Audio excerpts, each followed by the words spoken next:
नमस्कार, सत श्री अकाल और आदाब। और आप सबका बहुत ही स्वागत है हमारी शायराना चाय में।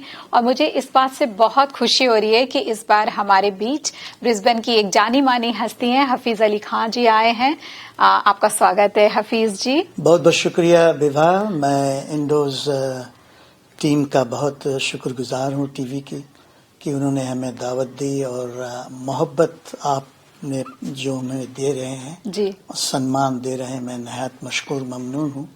काफ़ी सालों से मैं हूँ और ये फर्स्ट टाइम मेरे साथ ऐसे रिकॉर्डिंग में मैं आया हूँ जी। और बड़ी खुशी हो रही है। मैं ये कहूँगा कि मोहब्बत न होती तो कुछ भी न होता, वाह। अंधेरा न होता, उजाला न होता, अरे वाह वाह। कोई नाम हक लेने वाला न होता, न ये सोज होता न ये साज होता, मोहब्बत खुदा का फिर एक राज न होता। वाह। मोहब्बत में दुनिया में कोई बहन भाई न होता, मोहब्बत ने आदम को सजदा कराया, मोहब्बत ने कतरे को दरिया बनाया। वाह। इसी के लिए इश्क पैदा हुआ है। खुदा की कसम खुदा कह रहा है कि मोहब्बत ना होती तो कुछ भी ना होता। तो ये आपकी मोहब्बत है, आपके प्यार है। इंडोज टीवी के मोहब्बत से जानिब से मैं आज आपके दावत पर लब्बैक शरीक हुआ। नहीं हफीज जी, आपने इतनी प्यारी शुरुआत करी इतनी मोहब्बत के साथ, बहुत शुक्रिया दिल से। देखिए, आपको मुझे बुलाना था वो तो बिल्कुल बनता है, इतने टाइम से आप भी बिजी रहते हैं। आई अंडरस्टैंड कि आप ब्रिस्बेन आए थे 1980s में। जी, 42 इयर्स हो चुका है। वाह वाह। अल्लाह के फजल है, करम है। जी जी। और फिजी हमारे जजीरा है। हाँ जी। वहाँ हमारी पैदाइश हुई थी। जी जी। और वहाँ से काफी यंग थे हम। जी जी। इट्स जस्ट अमेजिंग हफीज जी। जो यही मैं आपसे पूछना चाह रही थी कि हमारे दर्शकों को थोड़ा सा बताएं। आई अंडरस्टैंड लाइक ब्रिटिश उस समय ले गए थे अपने बच्चों को इंडिया से, कहाँ कहाँ ले गए थे। साउथ अफ्रीका हो गया, ट्रिनिडाद टोबैगो, सुरिनाम, फिजी। और आप लोगों ने फिजी का मैंने देखा कि आप लोगों ने उस लैंग्वेज और कल्चर को जिस मोहब्बत और प्यार से जिंदा रखा है, बहुत ही बड़ी बात है, गर्व की बात है। जी जी। तो उस बारे में आप कुछ बताएंगे? जी, हमारी एक कोशिश रही और घरों में जब बातचीत करते थे, हाँ जी, तो हमारा एक जैसे एक अब्दी लैंग्वेज जो भोजपुरी, हाँ, वहाँ से आ रहे थे ना आप लोग? उत्तर प्रदेश में। देखो, मैं गया हूँ ना पाकिस्तान और I am fourth generation Fiji में। जी जी। तो परदादा वगैरह जो भी दादा ने कुछ कहा है और अब्बू ने कुछ कह रहे थे, वही थोड़ा सा धुंधला से याद है। लेकिन मैं हमेशा रेडियो पे भी होता हूँ, तो यही बात मैं कहता हूँ कि दलीप साहब की मूवी आप देखे गंगा जमुना, तो उसमें जिस ढंग से जिस डायलेक्ट से वो बात करते हैं डायलॉग, और उन्होंने जाके 1-2 महीना वहाँ पर कयाम किया जी। वहाँ के रहन सहन लोगों के बातचीत अडेप्ट करके अच्छा, तो फिल्म में उन्होंने दी। हाँ। जैसे क्या करो थे अभी एक रपाटा दैबे तोहरी माते में तो कहाँ जात हो। तो ये जमाना ऐसा था कि जिस गांव में हम पढ़े बले तो वहाँ पर दरिया एक नदी बहता है। जी। और हम बच्चे जो है छोटे छोटे थे तो वहाँ पे गेंद फुटबॉल खेलते थे। तो मोहल्ले में एक बूढ़ी नानी रहती थी। अच्छा। तो उनका नाम था करम दादी नानी। हाँ जी। तो वो बच्चों के साथ आ जाती थी, तो हम लोग मेल मिला के गाने गाते थे। वो हिंदुस्तान से थी। अच्छा। तो ऐसे थोड़ा सा धुंधला से याद है जब वो गाना गाती थी भोजपुरी में। जी जी। सास मोहे भेजन पनिया भरन के, है रसरी छोटा भरब हम। वो रस्सी नहीं कह रही थी, है रसरी छोटा भरब हम कैसे। सास मोहे भेजिन रोटिया बेलन के, है बेलना छोटा बेलब हम कैसे। तो ऐसे ऐसे गाना। और नदी के किनारे जब हम मछली मारते, बोले सिंगरी मछरिया तुम्हार लाओ ना, सिंगरी मछरिया तुम्हार लाओ ना। तो ऐसे ऐसे गाने जो जहन में एक छाप छोड़ जाते हैं, जिसे बोले उर्दू में कहते हैं एक नक्श तुम्हारे जहन के में, जो दिल और दिमाग में आपका रह जाता है। भरा है। जैसे एक आदमी बाइसिकल सीख लेता है चलाना, जी जी, या तैरना सीख लेता है, तो कभी भूलता नहीं उस चीज भूलता को। नहीं है, कितने भी बूढ़े हो जाओ उसको पकड़ा दो ऐसे ऐसे करके बैलेंस। तो उसी तरह की जो यादें हैं, हाँ जी। उस नदी से हम पानी, नल के पानी उस वक्त नहीं होता था, हम पानी गाय बैल ला के और एक टाया होता था उसमें चैन में बांध के, अरे वाह। उसमें स्कोया होता था वो उसमें होल, रखने का, तो जी। उसमें हम ऐसे स्पिन करके पानी सब भर के ले जाते थे। अरे वाह। वही पानी पीना। हम कभी अस्पताल नहीं देखे थे, हम बीमार होते नहीं थे, होते नहीं थे, हमारे सब इम्यून natural। सिस्टम हाँ, हाँ। बहुत स्ट्रांग थी। बहुत स्ट्रांग था आपका ऑर्गेनिक। और वहाँ पे कि पावर भी नहीं था। हम अच्छा। ढेबरी बत्तियों में पढ़े थे। अरे गांव वाह। की बात कर रहा हूँ, गांव की आई एम बात। टॉकिंग 60s और 69, वाह, उसकी बात मैं कर रहा हूँ। बहुत बहुत ही मतलब मजेदार, बहुत फैसिनेटिंग है। मुझे लगता है कि आप लोगों ने जिस तरीके से आप गए, फिर भी आपने वो वैल्यूज और जो आप बता रहे थे मुझे पहले भी बातों में, हिंदू मुसलमान भी आप लोगों का कोई डिफरेंस नहीं था, सब प्यार मोहब्बत से रहते थे। तो वो एक बहुत अच्छा आपने कल्चर उसका रखा है, अभी तक जीवित रखा है। इसलिए कि जब वो सफर करते थे जहाजों में जी, तो 3-3 महीना लगता था। जैसे हाँ, आपको वहाँ से मालूम आने होगा ब्रिटिश ने 2 मिलियन पीपल निकाले वहां से। वाह, कोई Trinidad, south south Africa, Africa, कहाँ 2 मिलियन 2 पीपल। मिलियन। सो 60,000 फिजी में 42 शिप्स आए थे उस वक्त। वाह, कुछ डूब गए, कुछ लोग चले गए, लाशें कुछ समंदर में भी हैं। तो उनकी यादें वाबस्ता हैं, और कैसे आके उन लोगों ने हमारे नेटिव के साथ में ताल्लुक, मेल और मरासिम जोड़े, और उनके साथ में कैसे उन लोगों ने काम किया, उनको सिखाया, कपड़ा पहनना सिखाया, खाना बनाना सिखाया। तो मतलब जो हिस्ट्री अगर आप देखें जी, तो उसमें बहुत कैनिबलिज्म भी होता था वहाँ पे, लोग लोगों को खाते थे।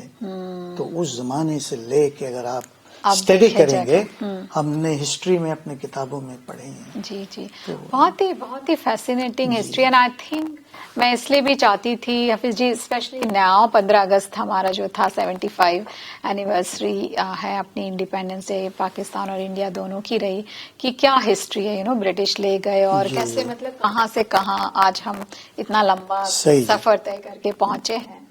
और स्पेशली आप हफीज जी, आप अपना आप हमारे ब्रिस्बेन में दर्शकों को बता दूं, आप जो हैं रेडियो के साथ बहुत जुड़े हुए हैं। जब यहाँ हमारी एक फाउंडेशन जो पड़ी है ब्रिस्बेन में, उस बहुत बड़ा हाथ हफीज जी है, वो एमसी भी करते हैं, अभी भी बहुत इन डिमांड और पॉपुलर हैं। आपके प्रोग्राम शेरो नगमा करते हैं आप, संगीत की झनकार है, मतलब बहुत सारे प्रोग्राम 4EB में भी आप आते, 1701 जो है, उस पर बताएं आप किस तरह से जुड़े रेडियो के साथ। और जी बिल्कुल, आप सही फरमा रहे हैं। 1980 में जब 83 में मेरे ख्याल में 82 में फिरोज भाई आ गए थे। अच्छा। यहीं पढ़ लिख कर गए और फिर वो आपके भाई? हाँ जी, बड़े भाई है।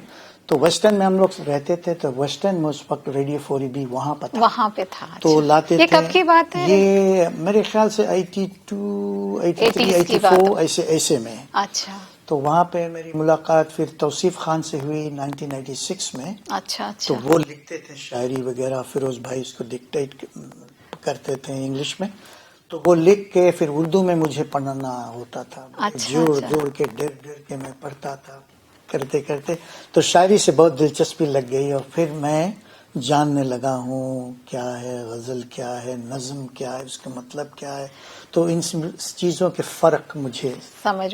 तो आप सेल्फ टॉट हैं, पर आपको कब से शौक हुआ जैसे शायरी में? जब मैंने एक बार वापसी 1980 में तो था, मैं 82 में या 81 में मेरे ख्याल से जब वापस गया फिजी, तो मेरा भाई हिंदुस्तान से रहंदेर, मेरे ख्याल सूरत गुजरात में शायद है, अच्छा। वहां से वो मदरसा से फारिग हुए थे। अच्छा।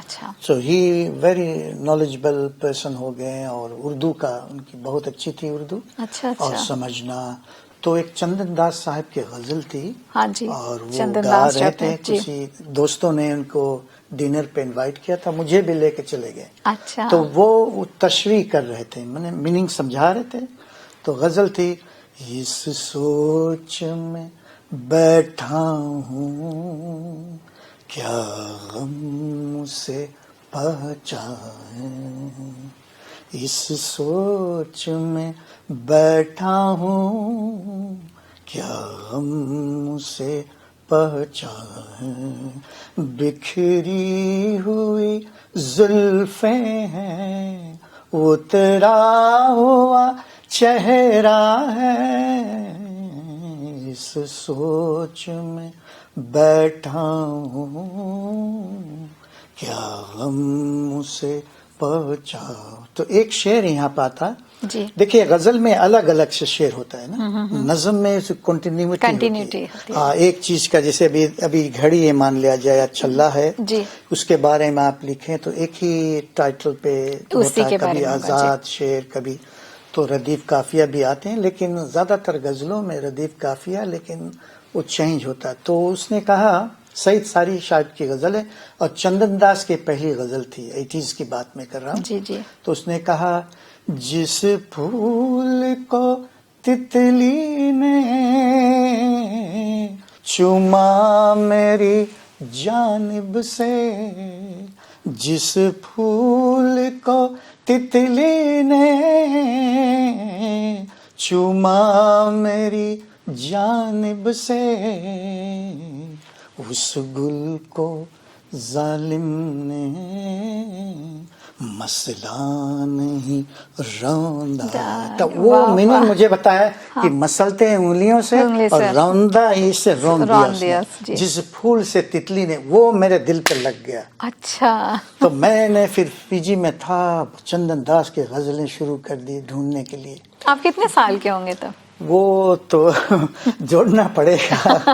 मतलब यंग थे आप? 25। अच्छा, बहुत यंग थे। तो मैं ढूंढते ढूंढते सारे गजलें चंदन दास की, वही शुरुआत में पंकज उदास, चंदन दास, अनूप जलोटा साहब, मनहर उदास, पूरा उरूज पे तलत अजीज, उस सभी लोगों ने उस वक्त शुरू किए थे। अच्छा। मैं सभी को लेते आया कैसेट्स। अच्छा, उस समय सुनते गया, फिर प्रोग्राम में कभी कभी मौका मिला और फिरोज भाई के साथ में होते हवाते, फिर रेडियो ब्रिजवानी जो है अभी 1701 उसका ओपनिंग मैंने ही किया था, साथ में जतीश भाई। 25 इयर्स हो रहा है अक्टूबर में। आप तो इस तरीके से करते हैं, इतना मतलब लोग उसको इतना पसंद करते हैं जी, और आपकी लैंग्वेज और आप जो लेके आते हैं, जो भी आपकी चॉइस रहती है, पिक्स रहती हैं, बहुत ही बढ़िया रहती है। काफी वेरी नाइस प्रोग्राम जी, निकाल के हम दिल लगा के करते हैं। वो दिखता है आप पूरी अपने दिल से और जान से करते हैं जी। उर्दू तलफ्फुज अल्फाज का मैं अदायगी कैसे है सीख रहा हूँ अभी फर्स्ट ईयर है, मैं उर्दू कोशिश कर रहा हूँ पढ़ने की।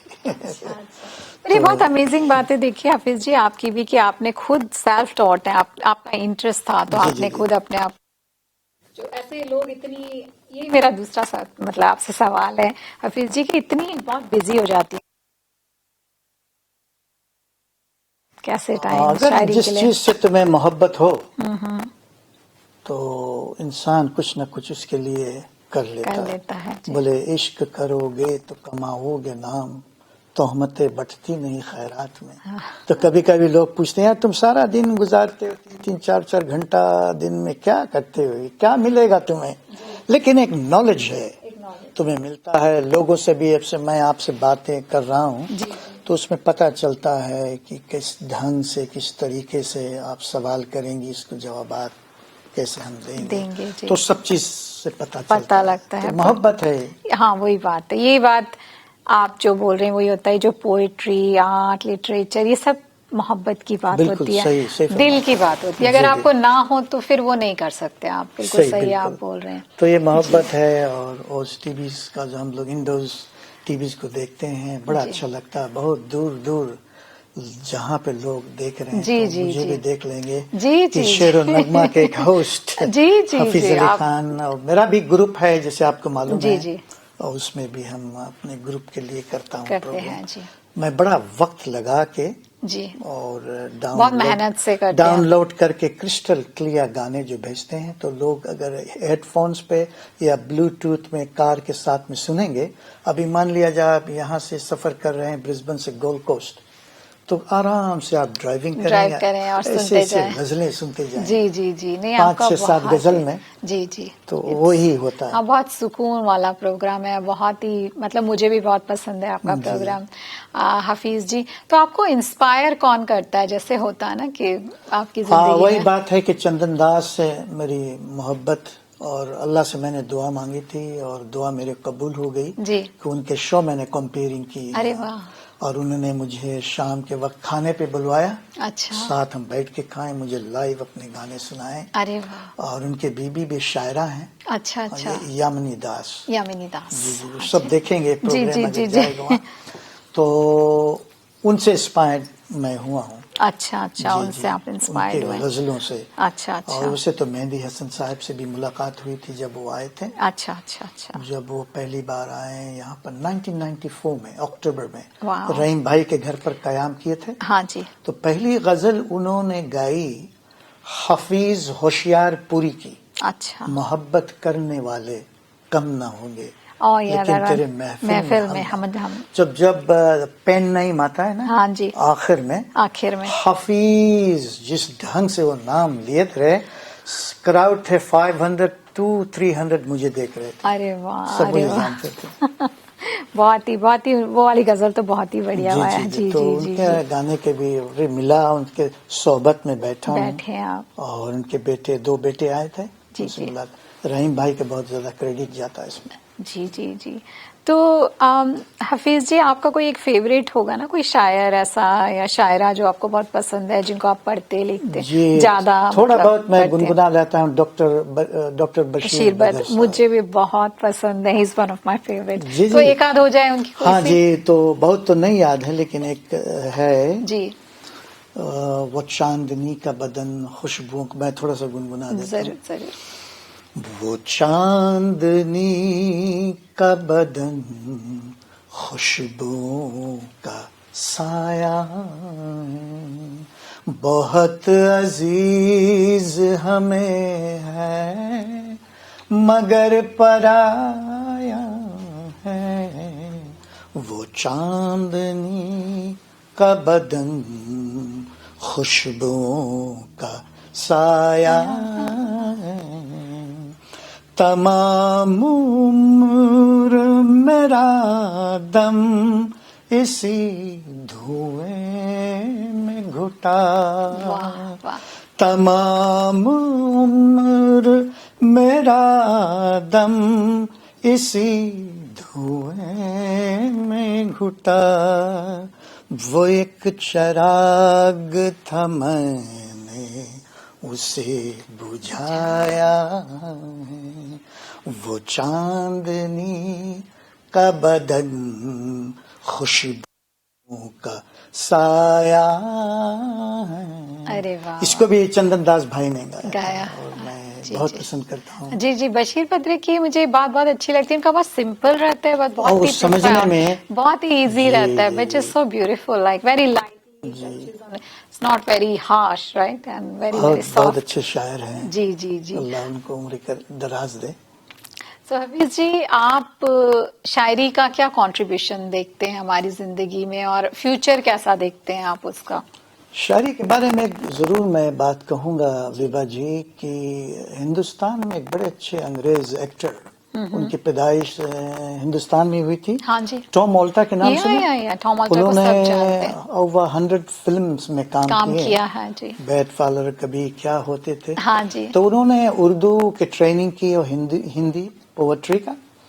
तो एक दिन वो थिएटर्स में चला गए ट्रेनिंग करने के, जहाँ पे शाहरुख खान वगैरह सब ग्रेजुएट हो गए थे उस वक्त। जी जी। तो उसका एक इंटरव्यू था, मैंने रेडियो पे लगाया था। अच्छा। तो उसने कहा कि एक दिन मैंने देखा दिलीप कुमार साहब ऐसे जा रहे थे, मैंने बहुत हिम्मत करके उनके पास जुर्रत करके गया और मैंने उनसे पूछा, दिलीप साहब मुझे ये बताइए, एक अच्छा एक्टर बनने के लिए, एंकर बनने के लिए क्या करना चाहिए? वो कह रहे हैं, टॉम मोल्टर साहब कह रहे हैं, दिलीप कुमार साहब ने बगैर किसी झिझक, विदाउट एनी हेसिटेशन, उसने कहा शायरी सीखो जनाब। शायरी के बोल, उसके जो कैसे कहते हैं उसको आप सीखें बगैर किसी झिझक, तो शायरी के अंदाज तुम्हें आ जाएगा। हाँ जी। जैसे भी आप कह रहे हैं, जिंदगी ताज महल हो जाए, चांदनी खिल के कमल हो जाए, तुम जो लग जाओ गले से मेरे, दिल की धड़कन भी गजल हो जाए। अरे वाह। The palpitation of your heart becomes the गजल। जी जी। तो बोलने का तरीका जिस और तरीके उसकी से आप अदायगी जो है ना, बहुत बड़ा पार्ट है ना लॉन्च उसका। करना कैसे है, उसको लफ्ज को उठाना कहाँ पर छोड़ना, तो मैं अपने ही सीख रहा हूँ कोशिश करके। बहुत आप तो बहुत इस ही- कंट्रीब्यूशन से मैं ये कहूँगा कि मैंने इसीलिए थोड़ा थोड़ा शायरी पढ़ना अब शुरू किया हूँ। जी जी अल्लाह ताला के फजल से बड़ा करम है, और मैं सीख रहा हूँ। उर्दू क्लासेस हैं, मैं जा रहा हूँ, जी जी और 2 आवर्स के लिए। जी। अब वो सैटरडे के कर दिए हैं क्लासेस, 10 अच्छा to अच्छा 12। हर जी। हफ्ते होता है? हाँ जी, हर हफ्ते। अच्छा अच्छा मैं रशपाल भाई को भी कहूँगा कि आएं, और बहुत अच्छी इनकी हिंदी भी है और शायरी भी बहुत अच्छे कहते हैं। जी और सभी को मैं कह रहा हूँ फ्री पढ़ा रहे हैं, और वहाँ पे अपने नाम दे। अभी एक जो कॉन्सर्ट किए थे शायद हाँ आपने, हाँ जी बिल्कुल। जी तो मेरे कंट्रीब्यूशन जो है, इसीलिए मैं सीखने के लिए, ये नहीं कि कोई मैं शायर बनना चाह रहा हूँ, कुछ थोड़ा थोड़ा मैं गा लेता हूँ उल्टा सीधा, बस अपना ही। बहुत ही अच्छा गाते हैं बोले आप मौसीकी जी रूह के गिजा है। जी जी जी बिल्कुल अगर इंसान कभी कभी आप अलमिया सॉन्ग सुनते हैं सैड वाले, तो इंसान सैड हो जाता है। बिल्कुल जब एकदम आप खुशी के गाने सुनते तो हंसमुख चेहरा हो जाता है आपके, आप खिलखिला खुश हो रहते, जाते, जी, खुश जी, हो जाते। जी। ये रूह के लिए है इस ताल्लुकात। जी। तो रोजमर्रा के जिंदगी में हमेशा हम अच्छे अच्छे डिशेस चाहते हैं, बिरयानी कभी क्या, उसी तरह गाने भी हैं बिल्कुल बिल्कुल। तो जो अपने बच्चे हैं हफीज जी, उनके लिए आप क्या सोचते हैं? वहां पे देखिए वो यहाँ पैदा होते हैं ऑस्ट्रेलिया में, ऑफ कोर्स इंग्लिश सीखते हैं, तो आप क्या देखते हैं वो?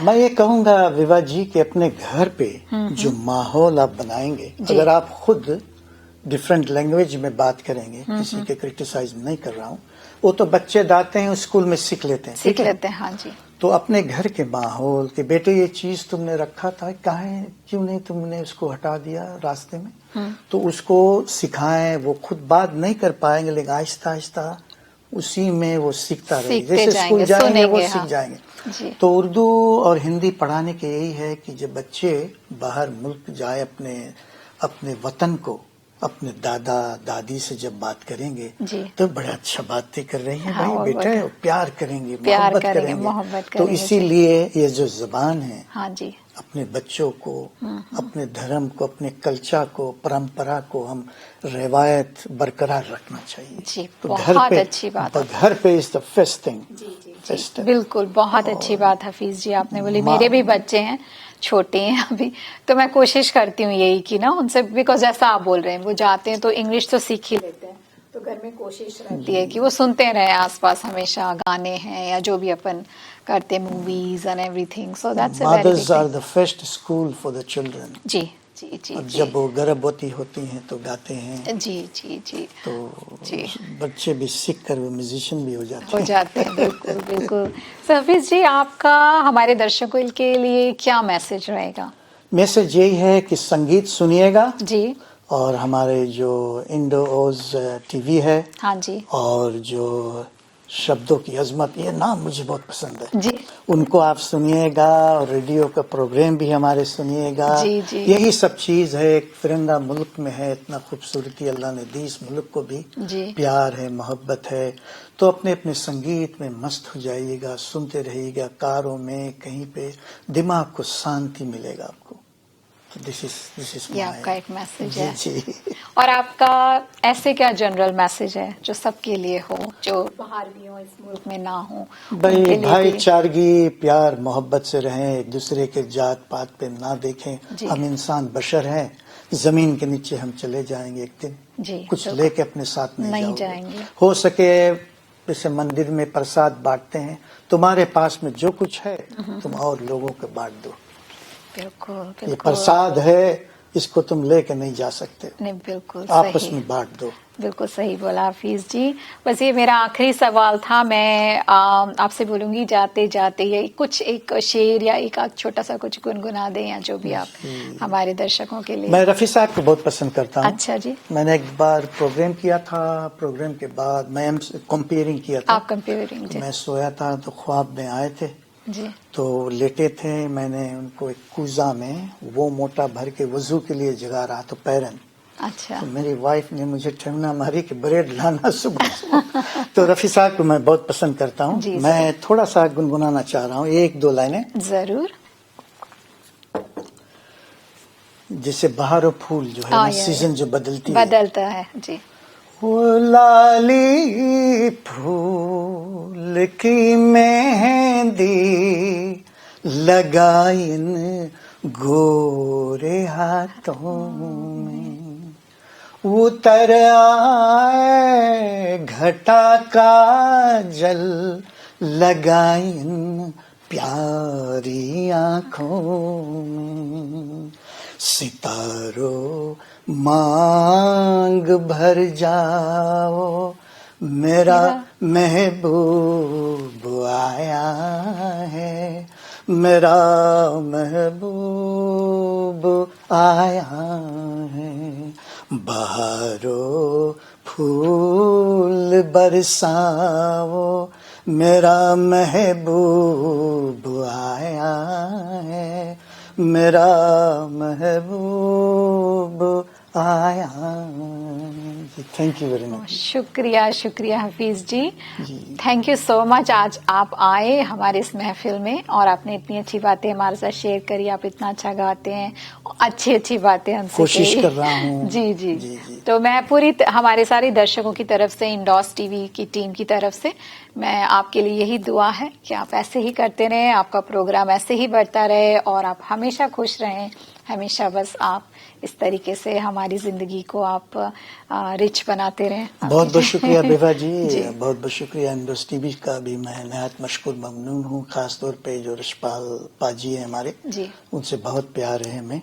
अल्लाह ताला उनके उम्र दराज करे, जो भी वो काम करते हैं बहुत जबरदस्त। तो मेरा बहुत प्यार बता दीजिएगा। जरूर जरूर, थैंक यू। सो दर्शकों, आप सबका हमारे साथ फिर से आने के लिए शायराना चाय में थैंक यू सो मच। तो आप से फिर मुलाकात होगी हमारी अगले शायराना चाय तक। आप जिंदगी का सफर शायराना रखिए और जैसा हफीज जी ने बोला, अच्छे गाने सुनिए और शायरी और ये सब करते रहें, अपनी जिंदगी को शायराना रखिए तो आप बहुत खुश रहेंगे, आपकी सेहत भी अच्छी रहेगी। प्यार और मोहब्बत के साथ शुक्रिया। शुक्रिया।